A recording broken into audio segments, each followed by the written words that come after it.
在这个视频开始之前，我要先跟你说一声抱歉。之前我们发起过一个征集来统计我们的观众关于 Mac 和 PC 电脑的使用情况。本来我们希望能在开学之前就给你一些选电脑的参考和建议的，但是这一次我们收到了足足5000多份数据，东西有很多，处理它们花了我们不少的时间，头发都掉完了。不过不得不说，大家投递过来的作品也真的非常带劲，有很多东西都非常惊艳。那这些作品他们是用什么样的电脑，在什么样的情况下做出来的？不同的专业又应该选择怎么样的操作系统？那么这期视频我们就来一起看一看。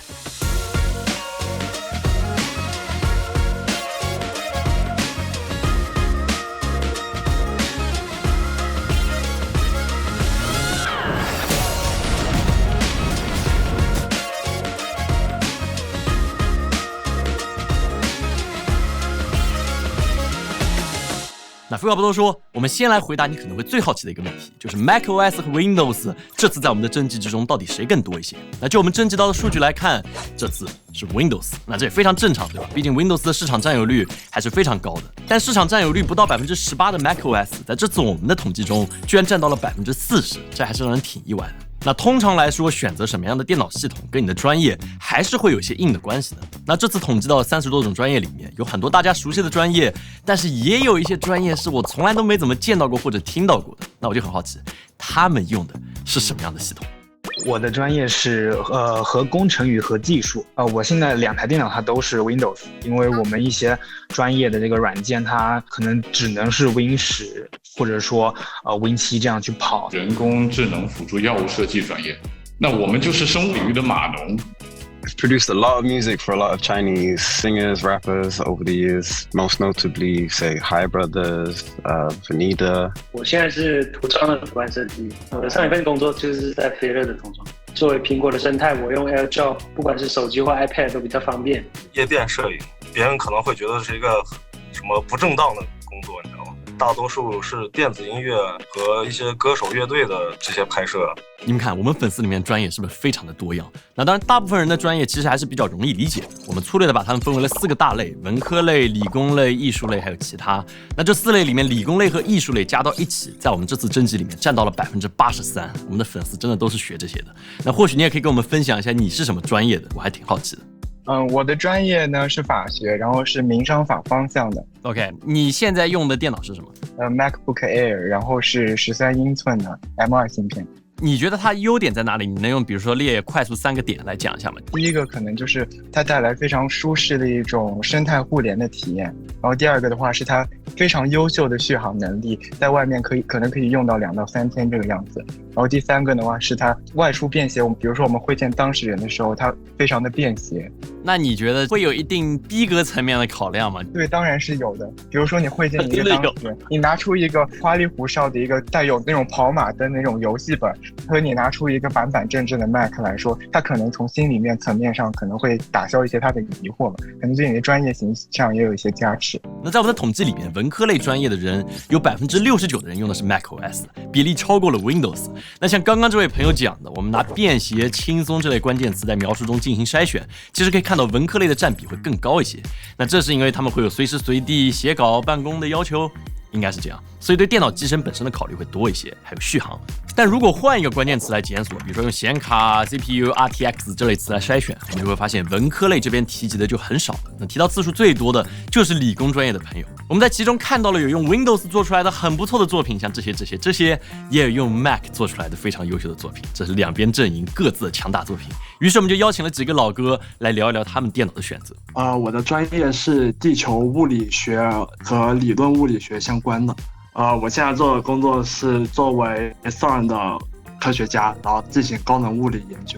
我有看到你的工作环境，就是这是个什么东西？这是一个粒子加速器，然后这是其中的4个探测器中的一个。也就是说，如果真的有质子的话，他想封锁的就是这玩意。对的。那你会用什么样的电脑来做你的工作呢？我用的设备是一台2021年款的拯救者 L9000P。所以你为什么会选择做这个配置呢？一个是当时选择太少，然后另一个就是在地下玩的游戏，一些本地的游戏之后，我需要将这台电脑带到地面去同步我的成就或者是成绩。所以等一下，所以你是在地下工作的？是的。地下多少深度？103.4米。What the？基本上要待6个小时以上。哦，太神奇了！你是我第一个听到，就是我买一个笔记本电脑，是因为我要去地下100多米，然后这样的话我可以在那边玩游戏。我一般玩，比如说《死亡搁浅》、《模拟火车世界》、《泰拉瑞亚》、《尼尔：机械纪元》这些。看来真的玩了很多。那如果让你选 Mac， 你会去用 Mac 吗？我不会选择 Mac。一个非常重要的原因就是 Mac 并不像 Windows PC 那样拥有着丰富的可升级硬件选项。Mac 这种类似闭源的硬件模式会给我一种冷若冰霜的感觉，让我不会去主动接触。确实，我们也统计了一下玩游戏的粉丝，还有他们选择的系统，结果是96%的人选择了 Windows， 但这个结果其实也不意外，对吧？但是让我更好奇的就是剩下的4%，他们用 Mac 在玩什么东西？那你们选择理由是什么？也欢迎在弹幕上面告诉我们。那我们下面这位老哥，他也跟游戏其实有一些关系，所以我们来看一看他的使用感受又有什么不同。那 Orison， 你读的专业是什么？我的专业其实是数字媒体应用技术，现在呢是一家企业的软件研发工程师，主要就是针对 Unity 的一些场景就做一些交互吧，算是。你应该是同时用过 Mac、Linux 还有 Windows 的都用过的，对吧？你能比较简短的讲一下他们的优劣点吗？Linux 的话，就是我自己在做 Unity 的移动端的开发嘛，我可能需要去专门去为了安卓去编译一些内容。用 Linux 的话，它的那个效率会更快一点。其实 Mac 对我来说更像是一个打包工具，如果不是专门为了苹果生态应用去开发的话，大部分还是 Win 系统。它的生态其实相对比较广阔的。其实，在写清配置的这些朋友里面 ，Mac 里面 ARM 芯片的人数占了大部分，而 Windows 里面用英特尔芯片的人数则会更多，也算是符合我们的预期 ，AMD 会少一些。而且这副人里面选择英特尔 i7 的人数又是最多的。那在台式机和笔记本的选择之上，无论是 Mac 还是 PC， 大家都会更多的选择笔记本。那看来能够移动办公对各行各业来说都是一个特别重要的事儿。那还有一个让我们意外的发现，就这次统计里面，联想拯救者这不是广告，出现的次数比其他型号的电脑都要多，足足有200多个人选择了这个电脑，甚至有个工程造价老哥说他们开会议室里全是这台电脑，所以不得不说行业渗透率还是挺高的。那说完大多数人的配置，你肯定也会好奇大家投稿过来的最高配置还有最低配置分别是什么，差距有多大？那答案就是这两个，这是这次投上来的差别。CPU 之间算力差距大概有35倍，而显卡这边差距则会更大，能差100多倍。这个行业发展还是挺明显的。但是在我以为 i9-13900KS 加4090应该已经是我们观众里面的副歌了，对吧？应该是算力天花板的这个位置了。然后这个时候，我们发现了一个投稿，真正的重量级，超级计算机。所以我们也找了一个老哥来聊一聊。刘老师，您能讲一下您的专业是什么？我主要是研究水下热动力系统的，就是比如说水下航行器、活塞机啊、涡轮机啊这方面的一些研究。那您这边是有个超算对吧？其实不能说是我们有一个超算，我们都是去租一些超算平台，我们只是把我们需要用的程序打包好，然后上传上去，输入几条指令，到时间点了把结果下载下来就可以。像这种超算租用会很贵吗？不算很贵，大概是5块钱一核时。哦，就一个核算1个小时，就要用这个来算是吧？嗯，对，它一个核的能力大概12700H 的10到20倍左右。算一个动态过程，我普通计算机要跑1个月、2个月，然后超算可能1-2天就跑出来了。哦，这么快吗？能有这么大的差距？就30倍以上、40倍的这种差距吗？对，因为超算它可以很多个核同时开始给你算。哎，那我比较好奇，刘老师，您的这个身边的人里面，大家用的都是 Windows 电脑吗？还是有 Mac 有别的那些品牌的？都是 Windows， 因为我们的软件只能在 Windows 上运行。我个人觉得 Windows 唯一的优点就是能支持我们用的软件。这就这一个优点了。对 ，bug 太多了。刘老师语速都加快了，感觉应该是被这个虐待好多次。根据我们实际的统计结果，在理工这边确实使用 Windows 的人会比使用 macOS 的人更多一些。那有个比较相反的是编程工作，这部分人当中选择 macOS 的人要比 Windows 的人多6%。那很多用到 Mac 的人会提到一个原因，就是 macOS 是 Unix 系统，它与 Linux 系统更加接近，所以开发的体验会更好一些。那屏幕前的你，如果你也是从事编程工作的，你的选择是什么？为什么？各自有什么优缺点？因为我个人不是编程领域的，我没法分享太多的经验，但是我很好奇你的。那接下来就是我们比较熟悉的领域，在整个艺术类里面 macOS 和 Windows 使用人数基本上是持平的。但是如果你细化来看，你会发现视频剪辑这边使用 macOS 的人数在我们观众里面占到了60%，比我想的要多。在剪辑软件的选择上，达芬奇、PR、剪映、Final Cut Pro 都有人在用。不过数据显示，使用 macOS 的人更多的会倾向于 Final Cut， 而 Windows 用户则会更喜欢 PR 一些。那你可能会好奇，用什么剪辑软件会不会影响作品的质量？当然，我知道这是一个很片面的观点，但是我们也确实收集了各个阵营的粉丝做的东西，我们可以一起来感受一下。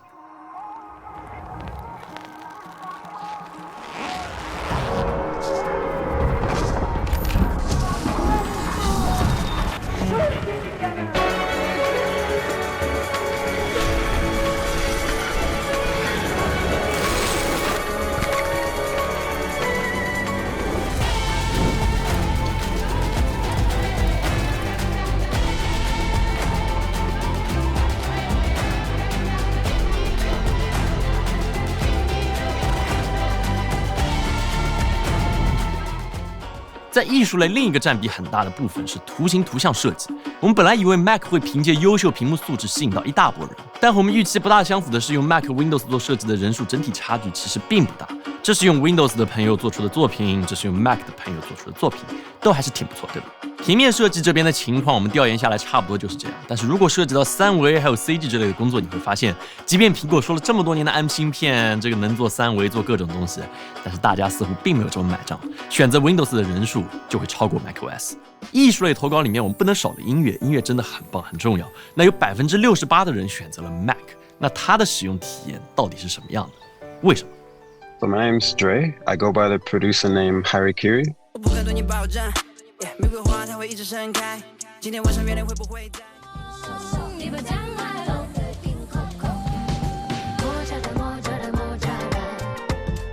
你现在用的电脑是什么？ M1 Max. 我以前也是用 Windows， 然后就各种奇怪的问题，然后就头痛。Yeah, Mac is stable. I think that's the most beautiful thing. Especially, I make music professionally, and then if the computer doesn't work, like everything's messed up, and obviously the client's looking at me like, dude, fix your computer. Like for example, like a large project, how many tracks and effects you're gonna put on it? One of the biggest projects I've done is like 200 tracks.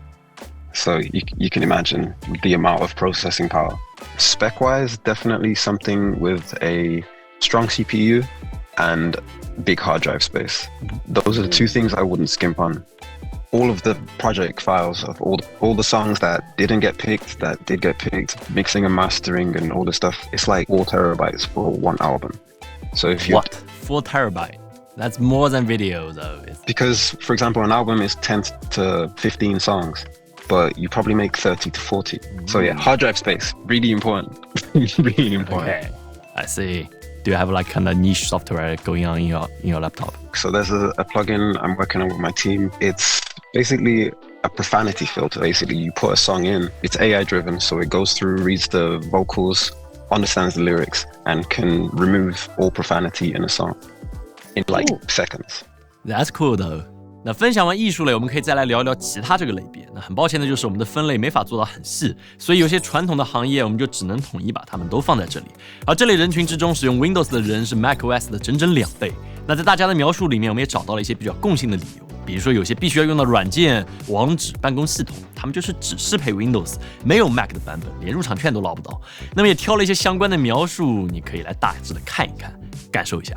那讲到这里，从专业分类的角度能给你的参考建议也就这么多了。那说实话，我一直觉得选择什么样的生产力工具没有那么重要，更重要的就是电脑背后那个人那个脑袋。所以这次非常感谢大家的分享，很多人给我们讲了他对系统的使用感受、创作的心路历程，还有他们电脑之间的故事。那其中有个老哥很详细的讲了他的经历，他从工厂里的流水线工人做到电商设计师，一共用了3台电脑。这期间他通过不断的自学，掌握了 CAD、3D Max 还有 C4D 之类的用法。那对他来说，他和他的电脑一样，一直在进步。那还有一位朋友，他2012年拥有了人生中第1台 Mac，8年里面这台电脑陪着他毕业、工作、创业，见证他从一个没有任何互联网经验的小白，到他做出产品被 App Store 推荐了20多次。那当然，这也并不是个例。这次征集，我们看到了很多像他一样优秀并且努力的人，也看到了很多有趣且带劲的作品。所以这就是本期视频的全部内容。如果你感兴趣的话，也欢迎点赞、投币、3连转发，对我们有非常大的帮助。那么我们下次再见。